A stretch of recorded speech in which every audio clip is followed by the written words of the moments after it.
You hear the heavy door groan. Stone grinds on stone as the bar drops, sealing the chamber. The sound is final.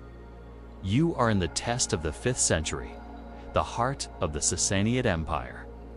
And the sound of that bar is the beginning of the answer to why Persian princesses feared their wedding night. You do not fear the groom. You fear the silence that will follow inside. The air is suffocating, thick with lamp oil, heavy silks, and the scent of myrrh. Your title is more important than your name. You wait in this opulence. Your hands are cold in your palm. You conceal a small, smooth amulet of turquoise. This stone is your only anchor. You know the man who will enter is likely your own blood. A brother, an uncle, a cousin. This is ceded to the next of kin. Marriage practiced by the elite, to keep the royal line pure and the land consolidated. But this sacred duty concealed a dark mechanism of control. What was the true purpose of this isolation, and what happened to the brides, who were deemed unsuitable? In the silence of that first night, the tapestries on the wall depict hunts and victories. They do not show this. This was not a marriage. It was an evaluation. But who exactly was the judge? We are venturing into a darkness others are afraid to see. Subscribe to walk this path with us. Hit the bell. Let it be your signal when we unseal the next forbidden chapter. And now, back to the story. The lock is sealed, not with iron, but with wax. A priest seals the groom. Her brother is a shadow in the room, fulfilling a state duty. He is not the power. The power is the silence, the observation. The wedding night is a vigil, a cold assessment of her loyalty, her purity, her utility. Mourning does not bring release. It brings 2 figures robed in gray, their faces shadowed. They are the Magi, the keepers of the rites. They do not use her name. She is now simply the vessel. Her identity is the first thing taken. The silks and jewels are removed. She is dressed in plain, heavy linen. The cold stone floor bites at her bare feet as they lead her from the royal apartments. This is the descent. They march her not to the throne room, but down into the foundations of the palace. The air grows colder, smelling of dust and dried herbs. The torchlight barely reaches the ceilings. This is where policy becomes theology. Her hand remains clenched. The turquoise amulet from the night before is still hidden. It's a smooth surface, a small point of defiance. She does not look at the priests. She looks at the walls, at the carvings of ancient laws. Her mind tracing the lines, memorizing the path. Her resistance is silence. Her weapon is memory. They pass a corridor lined with heavy wooden doors. Each is sealed with the same priestly wax. From behind one, she hears nothing from behind another, the faint sound of weeping. What was happening behind those other doors? They stop at the last door. It opens onto a small, bare cell, dominated by a ritual basin. This is not a dungeon of chains. It is a chamber of spiritual alignment. One priest speaks his voice, like dry leaves. He offers her the mercy of the divine. She has been honored with the sacred duty of Xwedodah. Now she must accept the purification. She must renounce her past, her name, and her personal thoughts. The price of her new status is simple. Everything she was, she must affirm the act, bless the union, and erase herself. But a vessel that refuses to be filled is a threat. The gray-robed Magi stands. Before the empty basin, his voice is flat, devoid of emotion. The condition is stated openly. You have been joined to the divine blood. This is the honor. Now you must become a vessel for it. You will renounce the smallness of your past. You will affirm the right. You will be purified. Of all private loyalties, he gestures to the basin. Speak the words. Accept the blessing. Your life as a daughter of the King of Kings depends on it. This is why the wedding was the mechanism. But this is the purpose. the Sassanian state was built on a fragile, sacred ideology. Xwedodah was not just about consolidating land. It was a constant, living proof of the elite's separation from the rest of humanity, their divine right. A princess was a political asset, but her belief was a state security issue. The fear was not of the wedding night itself. The fear was of this room. The fear was failing. The test that came after the priest held out his hand, waiting for her to drop the turquoise amulet, her last tied to herself, into the basin. She looks at the stone in her palm, then at the priest. Her voice is a shard of ice. The stone is not the impurity. It is the only word she speaks. The soft pressure begins. The priest reasons with her. He speaks of duty, of the sacred fire, of the peril of non-belief. Her silence is his only answer. He leaves. The bar drops. The escalation is systematic. First deprivation, the lamps are taken. The cell is plunged into a gray twilight, the only air coming from a high slot in the stone. The daily bread and water become a thin, sour gruel. Then, less. The opulence of the wedding chamber is a distant memory. There is only cold stone and hunger. They are trying to unmake her body, to break the mind within it. They thought isolation would break her. They did not know she was already alone. Days or weeks pass. The silence becomes absolute. The priests no longer come. The sounds from the corridor have stopped.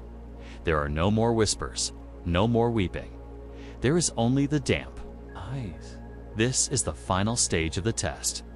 Erasure by silence. The void is intended to terrify, to make her claw at the door, begging for the mercy of compliance. But the Sassanian court had trained her for this. Though they did not intend to, the endless hours of rigid ceremony, the iron discipline of posture, and the demand for perfect, silent composure, they meant this to be her harness. She inverts it. It becomes her armor. The cold, the hunger, the silence. They are just new forms of court, etiquette. She sits upright against the stone wall. She does not weep. She does not call out. She grips the turquoise amulet. Her refusal is not a single act, but a continuous, unyielding state of being. She has given her answer. The institution has received it. The price for this refusal is now clear. It is not execution. That is too public, too fast. The price is to vanish, to be declared spiritually void. The system did not tolerate heresy. Within the bloodline, it isolated it, starved it, and then it cleansed the record. The priests had one final merciful solution for the pure who refused. The sound of the bar is different. It's not the heavy drop of stone, but the dry scrape of wood. The door opens. She is weak, her limbs stiff from the cold, but her gaze is sharp. The gray-robed magi stands in the opening, flanked by 2 guards. This is the end of the test. She has failed. They do not take her up, toward the air and the light. They lead her further down. The passage is narrower here. The stone was rough-hewn, smelling of damp earth and saltpeter. They are deep in the foundations below. The archives below the treasuries. They stop at a low archway. Its lintel is carved from dark iron, veined basalt. Then she sees it scratched into the stone of the doorframe. Almost invisible in the torchlight is a small, rough circle inside it. Another is a simple, stylized eye. It is the exact shape. She has felt it in her palm for weeks, the shape of her turquoise amulet. She looks at the Magi. He is watching her. He saw her. Recognize it. This is not a warning. It is a signpost, a hidden record left by those who walked this path before her. As the guards push her forward, she lifts her hand for a fraction. Her fingers press the cold turquoise amulet directly onto the cold carved eye in the stone. It is a wordless rite, a transfer of knowledge. I see you. I was here. This act is not recorded. in any official chronicle, but excavations at Sassanian religious sites. Like the fire temple that talks to Solomon, unearthed foundations layered upon foundations. They reveal ritual chambers, purification basins, and sealed repositories deep underground. These were places where the sacred and the administrative met, where divine purity was processed like grain. But what were these hidden repositories? Truly, holding the room beyond the arch is not a tomb, it is an office. It is dry, cold, and organized by the light of a single oil lamp. A scribe sits at a low desk. He is not a priest, he is an administrator. The walls are lined with deep, narrow shelves.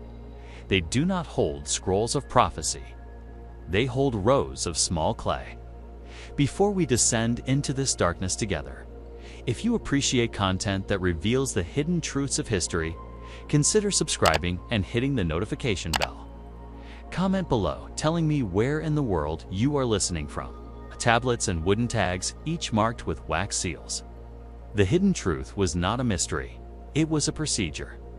The Magi gestures. The scribe takes a fresh tablet. He does not ask for her name. He already has it. Along with her lineage, her dowry, and the date of her marriage. This was the why. This was the true purpose of the test. The princesses who refused, who showed too much self, too much attachment to the world, too much resistance. We were not simply executed, they were nullified. They were declared spiritually void. Their names were struck. From the genealogical lists, their dowries and lands were reassigned. The quota was retroactively dissolved, not as a failed marriage, but as an error in the ledger. They were administratively erased, as if they had never been born. The fear of the wedding night was the fear of this room, the fear of becoming a clay tablet. On a dark shelf, the mercy was that no one would ever know. She had defied the state. She would simply be missing. The system required a perfect, silent erasure. But the stone remembers. The scribe does not use ink. He presses a stylus into a small, damp clay tablet. The tablet is fired in a low kill, turning her into non-existence, into a permanent baked record. It is filed on a dark shelf identical to hundreds of others. The Magi nods, a simple administrative gesture. The princess is taken from the scribes. Office to another, simpler cell. This one is final. The door is sealed not with wax, but with a heavy wooden bar above. In the world of light, the true erasure begins. It is an act of omission, not violence, in the grand scrolls of the royal genealogy. The ink is simply withheld. A space is left, blank where her name should be. When the court historian next copies the scroll, that blank space will close as if the thread of her life never existed. Her dowry is absorbed. Back into the treasury, her lands reassigned. Her apartments are given to a distant cousin. Her existence is now a logistical error. That has been corrected. The system removes her perfectly. The only ghosts are whispers, not proofs. A handmaiden years later speaks of a cold room and a bride who is unfit. A guard drunk on sour wine in the tavern mentions the basalt.